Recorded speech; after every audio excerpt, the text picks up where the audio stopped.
Pour le pitch suivant, on va s'intéresser à des solutions de bioclimatisme, comment éviter d'avoir trop d'apports solaires, comment rafraîchir un bâtiment sans utiliser de climatisation. Pour aborder ces questions, je donne la parole à Jean-Marie Caous de la société Bluetech. À vous, monsieur Caous. Eh bien, bonjour à tous. Donc, je suis Jean-Marie Caous de la société Bluetech. Euh, Aujourd'hui, donc, je vais vous présenter une marque commerciale qui s'appelle Genatis. Donc, c'est une marque commerciale qui a été lancée il y a un peu plus d'un an et dont le but, c'est de faire la promotion de ce qu'on appelle la gestion des énergies naturelles. Donc Adexi, donc c'est une business unit de Sprema, donc qui, rassemble depuis 2001, un certain nombre d'industriels, qui ont, en commun donc des produits, des solutions qui, permettent de, gérer, ce qu'on appelle les énergies naturelles, mais aussi donc, la lumière naturelle, l'ombrage et le désenfumage naturel. Aujourd'hui, je vous parle pas de sécurité incendie, c'est vraiment, bien sûr, le propos de la journée, c'est la performance énergétique et le confort, pour les occupants. Donc Genatis, donc c'est une marque, chapeau, transversale à toutes les marques, toutes les filiales, d'Adexi. Et le but, donc, c'est d'avoir une identité, commune pour toutes, les entreprises du groupe Adexi lorsque on travaille sur, la gestion des énergies naturelles, donc l'optimisation du bien-être et de la performance énergétique du bâtiment, grâce aux solutions, qu'on peut proposer. Et l'idée, comme ça a été déjà présenté, ce matin, par d'autres entreprises, c'est de vendre une performance et de s'engager donc sur, le niveau de confort et de performance énergétique qu'on peut proposer, grâce à nos solutions. Alors Genatis, c'est quoi concrètement, comme solution de gestion des énergies naturelles? Donc si vous avez ici une image d'un petit bâtiment, donc d'abord, par le toit, puisqu'au départ, on a quand même pas mal de produits qui se montent sur le toit. Donc on propose de la lumière naturelle, donc de l'éclairage naturel, pour tous les types de bâtiments. On propose de l'ombrage, sur le toit, ombrage fixe, pour, protéger des apports solaires, d'été. On propose aussi à monter sur le toit des systèmes de rafraîchissement adiabatique. Donc là, c'est pas du matériel passif, mais c'est du matériel actif qui vient donc permet de rafraîchir le bâtiment, donc je vais vous expliquer un petit peu plus ce que c'est tout à l'heure.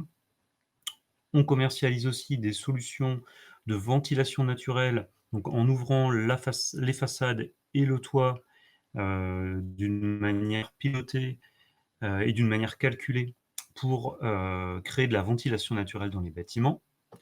De l'ombrage mobile et fixe sur les façades également. Et puis on propose, des solutions pour faire de la gradation d'éclairage artificiel liée à la lumière naturelle. Et on a enfin donc de la commercialisation de, systèmes de déstratification de l'air pour les bâtiments de grand volume et puis enfin surtout pour les bâtiments de grand volume. Et on a la possibilité d'offrir des solutions techniques adaptées aux façades bioclimatiques, donc à la fois les ouvrants et le pilotage de ces façades, en fonction du climat et enfin intérieur, extérieur, donc de l'ambiance climatique du bâtiment à piloter. Et ça, c'est un savoir-faire, qu'on a, pu expérimenter sur, plusieurs bâtiments, heu, notamment pour, améliorer le confort, la performance énergétique et aussi éviter la condensation dans les doubles pots de ce type de façade. Alors le contexte réglementaire, donc il a été largement évoqué ce matin, autour du référentiel RE 2020, donc je ne vais pas revenir dessus. Mais d'abord, on a une nouvelle norme européenne qui définit ce que c'est qu'un bon éclairage naturel pour un bâtiment. Donc ça, c'est plutôt, alors c'est de la performance énergétique, mais c'est aussi du confort et du bien-être. Donc cette norme, c'est l'EN 17037, l'éclairage naturel des bâtiments, c'est son intitulé. En particulier, est définie en fait dans cette norme la bonne quantité de lumière naturelle à mettre dans un bâtiment pour qu'il soit sain, performant, confortable. Et le critère, c'est 300 lux 50% du temps. C'est le critère de base pour avoir une bonne performance. Donc cette norme, elle n'est pas obligatoire, mais elle donne vraiment des indicateurs. Il y a aussi le risque d'éblouissement qui est traité, comment bien gérer les apports solaires et ainsi de suite. C'est vraiment, je vous invite à la consulter. On peut aussi vous la présenter si ça vous intéresse. Sur l'Air 2020, on a quand même deux choses qui peuvent être signalées. C'est que le rafraîchissement adiabatique est intégré dans les modèles, donc ce qui nous permet de valoriser le gain en confort apporté par nos systèmes et nos solutions de rafraîchissement adiabatique. Et pour la ventilation des stratifications, c'est pareil, il y a des modèles qui permettent d'anticiper le gain en confort grâce à ces systèmes.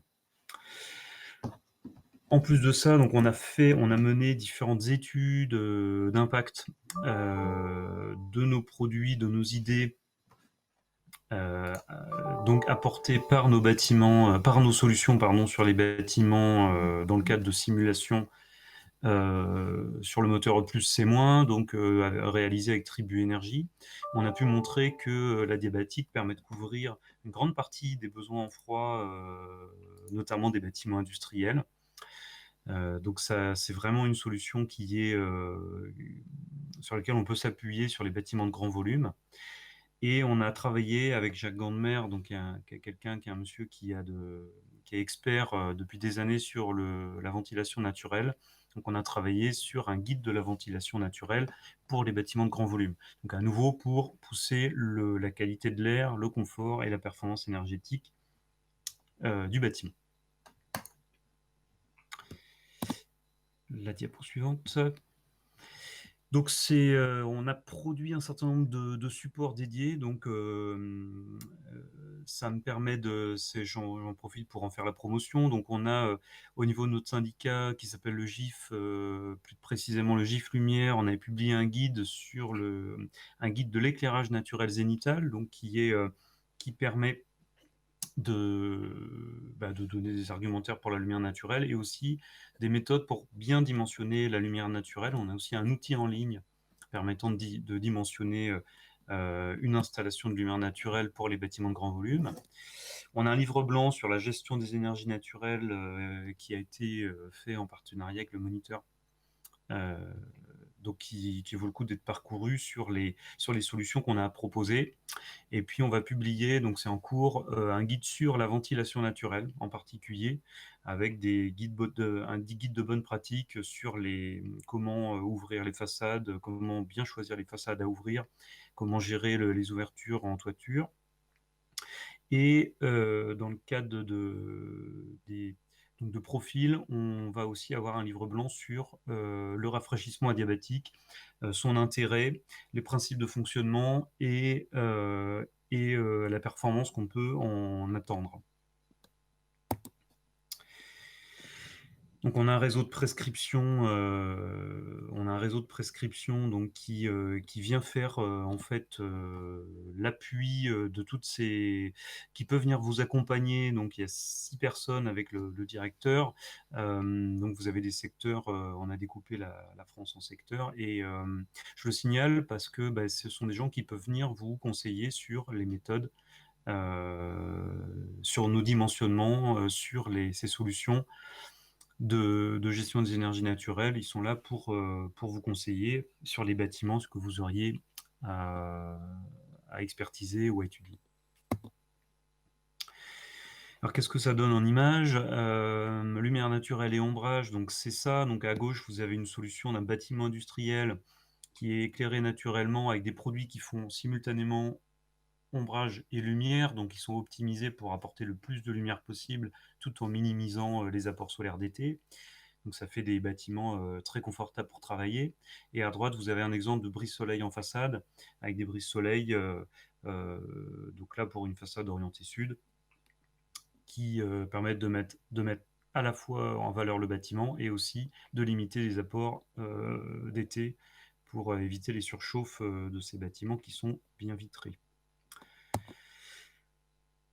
Alors on fait de la simulation, donc ça c'est l'occasion d'en parler. Donc sur un exemple du bâtiment industriel que vous avez vu auparavant, donc on a fait la simulation, donc on utilise l'outil ArchiWizard qui nous permet de simuler la quantité de lumière qu'on aura dans le bâtiment sur l'année. Et c'est un logiciel sur lequel on a fait des recalages pour être bien sûr que à la fin, l'utilisateur aura bien la quantité de lumière qu'on prévoit. Donc on va sur les chantiers avec des luxmètres, vérifier que ce qu'on dit est bien vrai. Voilà, donc vous avez un exemple ici avec à la fois la simulation et puis les mesures qu'on a fait sur le chantier, où on obtient assez peu de différence entre le simulé et finalement euh, le résultat final sur le bâtiment, euh, sur ce bâtiment. Donc vraiment résultat très bon, très satisfaisant. Les occupants sont vraiment contents du résultat. Alors slide suivant. J'ai un souci de.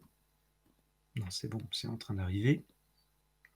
On fait la même chose sur la ventilation naturelle. Donc là, vous avez quelques images d'un bâtiment qui est monitoré, sur lequel on surveille le taux de renouvellement d'air, donc dans le but d'améliorer nos modèles et de pouvoir en fait s'engager un peu plus sur les débits qu'on peut obtenir en ventilation naturelle. Ça, c'est vraiment un sujet sur lequel on a encore à apprendre, mais sur lequel on avance. Donc, si vous êtes intéressé par ce sujet-là, on peut vous donner des éléments de réponse. Alors, il faut que je me dépêche un petit peu. Sur la partie adiabatique, bah, vous aurez l'occasion d'avoir un webinaire sur le guide profil. Donc, je ne vais pas revenir beaucoup dessus. Donc, on a travaillé à la fois sur le dimensionnement et, vous avez ici quelques images de mécanique des fluides aussi, parce qu'on étudie la diffusion de l'air frais dans le bâtiment. Donc, c'est pas le tout de bien diffuser l'air, de bien refroidir l'air grâce à nos systèmes, mais aussi de bien le diffuser dans le bâtiment. Donc, on étudie les portées de nos systèmes de diffusion pour aider au dimensionnement et à la bonne installation en fait, de toutes ces solutions de rafraîchissement adiabatique. Alors comme là, on parle aussi de travailler ensemble dans le cadre du pôle Alsace Énergie Vie. Donc, ce que nous cherchons en guise de conclusion, qu'est-ce qu'on recherche? Donc, on recherche des nouveaux matériaux pour améliorer nos idées de lumière, pour la lumière naturelle et l'ombrage. Donc, des matériaux, pourquoi pas, qui pourraient être variables, qu'on pourrait piloter ou qui pourraient changer d'état automatiquement pour améliorer la, le compromis entre l'hiver et l'été. On cherche des nouveaux outils de simulation pour améliorer les prédimensionnements qu'on peut faire, à la fois en lumière naturelle, en adiabatique, en ventilation naturelle. On cherche aussi toujours des capteurs parce que bien mesurer les ambiances pour piloter les bâtiments, c'est vraiment important. Et des capteurs qui soient pas trop coûteux, mais qui soient bien adaptés à nos problématiques, c'est pas toujours facile à trouver. Donc ça nous intéresse. Et puis la partie monitoring du confort et de la performance, vraiment voilà, on a aussi toute cette partie électronique, objets connectés sur lequel on aimerait bien travailler en partenariat avec d'autres entreprises. Et puis d'autres solutions qui pourraient venir compléter le panel que vous avez en bas, de petits pictos entre la lumière, l'ombrage, la ventilation, le rafraîchissement adiabatique et puis le pilotage de tout ça. Je pense qu'on a aussi d'autres choses à amener, notamment sur le préchauffage de l'air en hiver, pour contribuer à limiter, pourquoi pas, la consommation du chauffage, puisque c'est un thème sur lequel on n'est pas encore. Voilà. Écoutez, je suis à votre dispo pour tout rendez-vous dans l'après-midi pour discuter d'idées ou de partenariats ou de chantiers, bien sûr, puisque comme on fait du dimensionnement, n'hésitez pas aussi si vous avez des bâtiments sur lesquels vous avez envie de travailler avec nous. Voilà, merci beaucoup et puis, beh, n'hésitez pas à nous contacter pour, vos problématiques de confort ou de performance énergétique du bâtiment. Allez, bonne fin de journée.